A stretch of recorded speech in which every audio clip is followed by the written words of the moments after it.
tayo sa Delta Yard. Yan, sa British Columbia. So, drop ko yung load.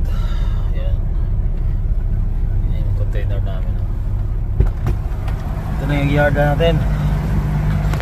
Dropping load at wait sa reload.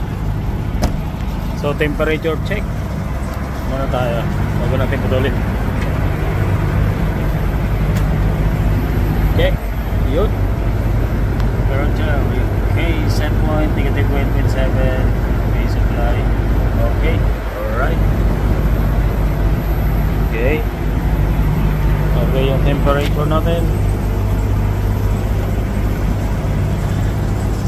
Yun.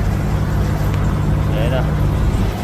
So, bukas na ito dadalhin ng pier ng Delta Port. So, yun. Okay. Magana yung genset.